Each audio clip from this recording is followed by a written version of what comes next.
You know, I was going to place Charclopster much higher on the list considering how long the fight against it is, but after refining it for this video, it's not as bad as I originally made out to be. As you can tell by the fact it's on this list though, I'm still not a fan of this boss. Now, at first, this boss isn't too bad, I mean, it's just your standard Kingdom Hearts affair, but this fight has two problems that doesn't make it necessarily nightmarish, but it does make it tediously long. First problem, the fact that Sebastian wannabe here loves to climb onto the ceiling, and when it is on the ceiling, your best way of attacking it is to use slow motion attacks. But if you don't want to do that, then the best thing to do is to hit Monstro's Uvula, which I should say cannot be comfortable for Monstro in order to flip the arena. Speaking of said arena, that's the other biggest problem with this battle. The arena is way too big, so if Charclopster flees to another end of it, reaching it will take... okay, it won't take forever, but it will still take a while, even if you use slow motion. When you combine the large arena and Charclopster's habit of climbing onto the ceiling, as well as the time limit given that Dream Drop Distance has, let's just say you're gonna have to have some drop me nuts if you want to take your time with this battle. And I haven't even mentioned that if you know what you're doing, none of Charclopster's attacks are that hard to deal with. They're either blockable or can be avoided with a simple jump. Even when it goes berserk, its attacks are still easy to avoid because of how big the arena is. Again, this boss isn't as bad as I originally made it out to be, but thanks to its habit of dragging out a battle, it is still not one of the better bosses in the series.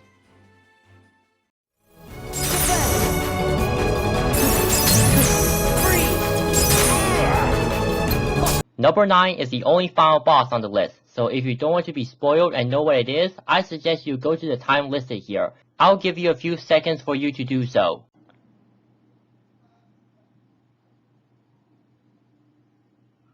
Are we good? If yes, then let's get this over with. Number 9 is Ansem. It's been too long, my friend. No. Not that Ansem. I meant the other Ansem. Every light must fade. Every heart return to darkness. Yeah, that's the Ansem I was referring to.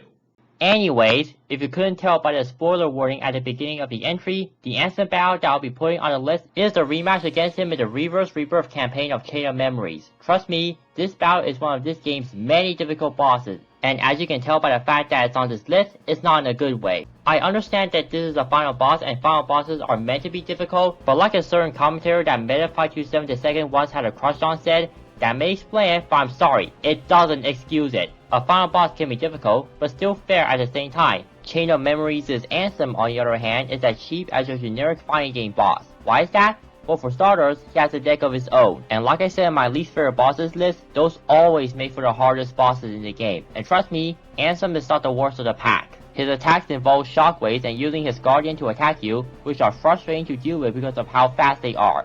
And those are just the attacks he will use when using an individual card. In terms of card combos, he has his Rock Shatter move, which was already irritating in the first Kingdom Hearts, but as long as you keep moving, you should be fine. His Dark Shadow move, however, is a whole different story. Basically, if his Guardian captures you in this attack, it will constantly juggle you around until either Ansem stones the attack or Riku dies. Like Rock Shatter, you should be fine if you keep moving, but there's still a good chance that Ansem's Guardian will capture you due to its speed and unpredictability. You can counter both Rock Shatter and Dark Shatter with either your own card combos or one of your zero cards, which, granted, Riku has plenty of zero cards in his deck for this battle, but is it really worth wasting an attack card or free just to stop another attack? And I haven't even mentioned that once you proceed to land a combo on Ansem, he will quickly use his Guardian to defend himself.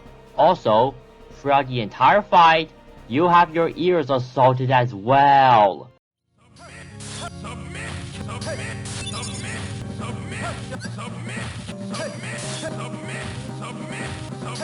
Shut the hell up! Honestly, what else is there to say? You know, other than the fact that Chain of Memories' Ansem is not only a pain to fight, but also a pain to listen to too. And I just want to say that the fight against Marluxia, the final boss of Sora's campaign, isn't all that bad. I mean, sure, depending on how you play the game, the fight can last an eternity, but at least his attacks aren't difficult to handle, so why does Riku get the short end of the stick in terms of final bosses here?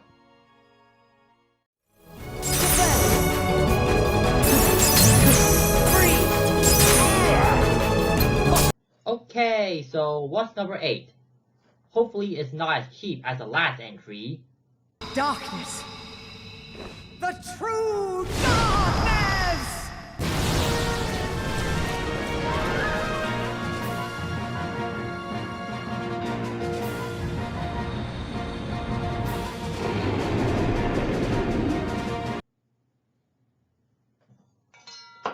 Somebody kill me. I thought Dragon Maleficent was a nightmare in Chain of Memories, but somehow, the first ever Dragon Maleficent battle makes the Chain of Memories one look like Glass Joe. Now, even though this is the first ever Dragon Maleficent battle in the Kingdom Hearts series, it isn't the first ever Maleficent battle in the series. Right before you fought Dragon Maleficent, you have to fight regular Maleficent, and it's not a bad fight, even if you can potentially end the battle in record time. The fight against Dragon Maleficent afterwards, however, will cost you a lot of time. For starters, her weak point is the head, so you need to hit it in order to do damage to her. The problem? Some of her attacks come from the head, whether it's fighting or breathing fire. And considering the fact that she's a late game boss, these attacks hit like a truck loaded with giant boulders, so you need to be very wary of them. Her other attacks include stomping to create shockwaves and twisting her body around, which, again, hits like a truck loaded with iron bars. Yeah, it's no wonder why this boss was on CJS001's Killjoys list, but considering how old that list is, I'm debating if he still stands by everything he said about Dragon Maleficent. I know what I just brought up was random, but honestly, I don't have anything else to say about this battle other than the fact it's yet another cheap Kingdom Hearts boss, and between this one and the one in Chain of Memories, Dragon Maleficent doesn't have a good track record in terms of boss fights. At least the one in Birth by Sleep was an improvement.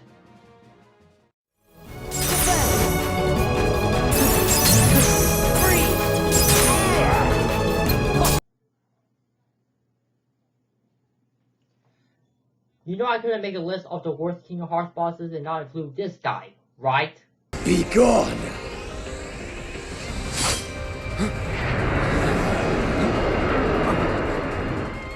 Young Xehanort from Dream Drop Distance has been regarded by many as one of the worst bosses in Kingdom Hearts history, and I can definitely see why. He's constantly attacking you with his lightning fast combos. Granted, you can't block them, but because of how erratic they are, your block timing has to be absolutely perfect. Other annoying attacks at his disposal include dark projectiles that you better not get hit by, otherwise they'll slow you down, and an attack where he sends forth a bunch of ice-like rocks to attack you, and okay, I'll admit, that attack is easy to deal with. But considering the speed of his other attacks and the fact that they hit like a truck loaded with granite, you will find yourself spending most of this battle escaping from young Xehanort, waiting for the perfect opportunity to heal yourself. And if you think the battle is over when you finally reduce his health to 0, think again! Because once he loses all his health, he seals himself in a giant clock in the middle of the arena, and you have to use your reality shift against it. And if you fail, young Xehanort will rewind time and regain his health. Granted, he does regain all his health, but still, don't you just love self-healing bosses? Even when you use your reality shift, the battle is still not over, because now you must fight the clock head-on, which wouldn't be too bad if his clones didn't try to repel you from it. Trust me, you thought young Xehanort was trouble on his own? Well, you haven't seen what his duplicates can do, and if you don't destroy the clock in time, again, he will rewind time and gain back some of his health. Like I said, young Xehanort is regarded by many to be one of the worst Kingdom Hearts bosses ever, and it's very easy to see why. Want to end this segment on a happier note? My guess is no one's ever loved you before. Well said, Woody, because you know what they say, the truth hurts.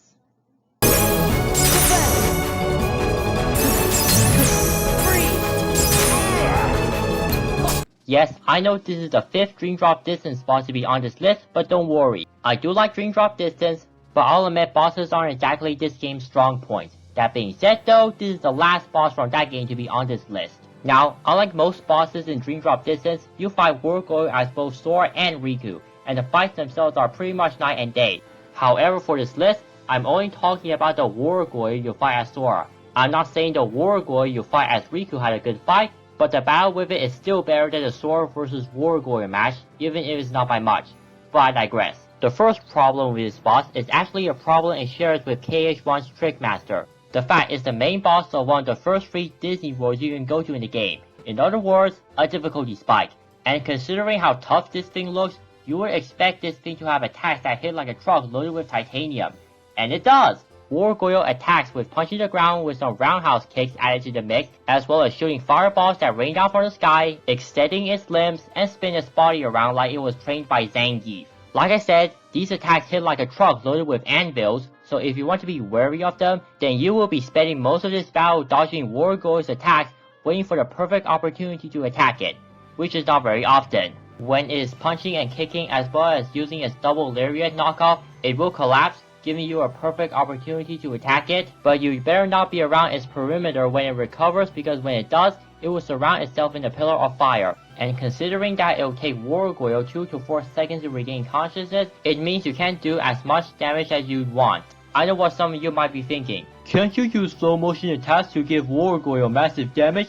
Well, here's the problem with that. The arena here is huge like the Charcloster's arena, and all the walls are at the edges of it. So if you want to attack Wargoyle using slow motion, you have to lure it to a wall. Overall, it's very easy to see why Wargoyle was number 1 on Josh Scorcher's Worst Kingdom Hearts bosses list. And it's not just because it robbed us of a potential battle against Judge Frollo. Granted, I don't know how a battle against Frollo will play out, but I'm sure it'll be better than what we got instead.